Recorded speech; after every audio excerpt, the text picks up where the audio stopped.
This has been a very exciting ASH for thinking about how we're going to improve outcomes in patients with acute myeloid leukemia. There are a number of new drugs that have recently been licensed about which data has been presented at this meeting. It's really important because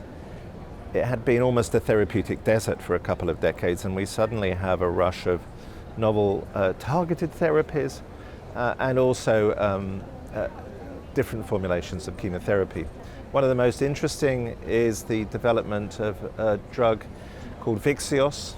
CPX351, which is a liposomal formulation of danorubicin and cytosine arabinoside, which has been associated with very encouraging data in a randomized trial in patients with secondary AML, and there's follow-up data on those very interesting studies presented here. There's also data looking at the benefit of targeted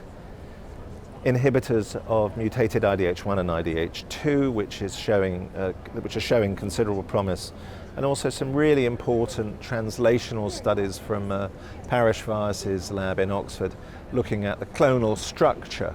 of patients treated with these targeted therapies who are in CR, which gives you profound insights into designing more effective strategies in future. And then finally, there continues to be progress in the application, the rational application of allogeneic transplantation in acute myeloid leukemia. And a number of studies confirm the pivotal importance of this strategy in patients with acute myeloid leukemia in whom one can predict a relapse risk greater than around 40%, with some long-term follow-up data of the benefit of reduced intensity transplant in older patients.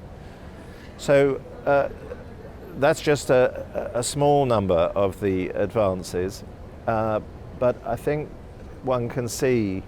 that through prompt and effective delivery of randomized studies, that the role of these new agents is going to be more clearly defined in the coming years. But at last we've got something to examine in such studies. And I think combined with really rapid advances in genomic stratification of this disease and also identification of clonal structure